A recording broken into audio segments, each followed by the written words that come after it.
So today's question is a really important question that I see a lot of people asking online because the new speakers, the new wave of speakers on non-duality, they seems to always use the same expression that there's nothing you can do. There's nothing you can do. And when you're a seeker, if you are like young and you just met those seekers, you may be okay with that, but if you are a node seeker, like you are from Eckhart Tolle or from mooji, you may get a little confused because those masters teach that like a way you may do this, you can do that. There are techniques, there are meditations, and when you go to a new speaker, they will say there's nothing you can do. There's nothing you can do. So to answer this question, I'm going to use my own story, the things that happened to me, and the answer is not hard to understand, but it's kind of a paradox because the new speakers, they are not telling a lie. It's true.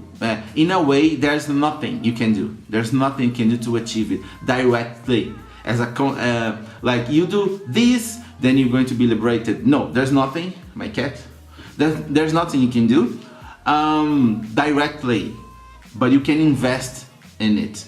Because what happens is, if you go to a node speaker, like Ramana Maharshi, Papaji, and Mooji, they will tell you about meditate on I am, do some meditations, stop giving so much credit to your own mind. There's lots of stuff that you can do that will weaken the base of your own mind. You can start to disarm the bomb, the mind bomb, and to go to a point where it collapses.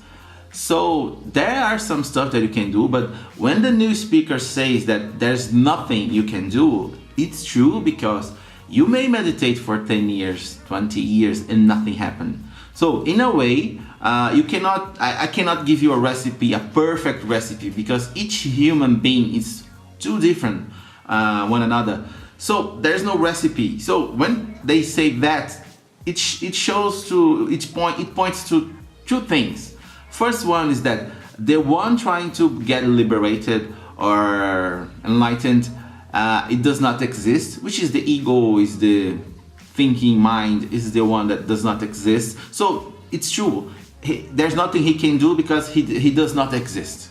So this is one aspect. The second one, doesn't matter how much effort you put and how much time, there's no guarantee that's going to happen in a particular time. If you meditate, if you read books, if you seek, if you are sincere in your seeking, it will happen. Someday it will happen. In a way, your mind will get exhausted. You will see that you are rich and you're not happy. You are famous and nothing happened. You got the girlfriend or boyfriend that you wanted and you're not happy with that. So at some point you will see that liberation is a better option for you. Liberation is what you wanted all the time, all your life or lives. So in a way, I can say that there's nothing you can do to achieve liberation directly, like you do this, step 1, step 2, step 3, step 4, boom, liberated. No, in a particular time, but it will happen. It will happen at some point. So there's things that you can do. Yes, there's lots of things that you can do to prepare yourself. There's a master that used to say that it's like liberation is like you have a friend that you want to come to your home, and you want him to come to your home, but you don't have his address. So you keep writing letters. You write one, you send it to anywhere. You write another one, you send it to somewhere else. Someday, one of these letters is going to reach its destination, and the friend will come. It may take a month, a year, 10 years, maybe 30 years, but at some point it's going to happen. Because you keep doing it, you keep trying, you are sincere, you really want this friend to come. So that's the point. That's why it's a paradox. Because if you say that there's something you can do, your mind will jump into, okay, let's do it. And then the mind again wants to be the spiritual mind, which is itself a paradox. You cannot be spiritual and have a mind that doesn't make any sense. If Master says there's nothing you can do, you may like, okay, then I'm not going to do anything. And if you really can just stop doing whatever stupid stuff you are doing, you can really stop everything and just relax, it probably will lead you to liberation too. So both statements are true in a way. And when I said I'm going to talk about my own experiences, that my whole life I was listening to old masters, since Buddha, Zen, mooji, Papaji, that old school. And in the very end, I started to listen to new speakers. In my head, I was so used to the I'm gonna do something, I'm going to achieve it. And all of a sudden comes someone like Lisa Cairns and say there's nothing you can do and there's nobody there. And I was like, Jesus Christ, what the hell? Who's right? My head was like, boom. At some point, the old ideas, the new ideas, they fought so much that my mind was like, oh, I'm done with you. I'm out of here.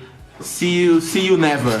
And that's it. That's what's happened. The conflict between the old ideas and the new ideas. So even the conflict helps you. Even if you are depressed, it helps you. Depression can kick you in the butt and you move forward. If you have a happy life that's like, I have some sufferings, but I'm kind of spiritual, probably nothing will happen because you're too mild, you are too relaxed, like, I'm rich, I'm okay, I have problems, everybody has problems, I meditate sometimes.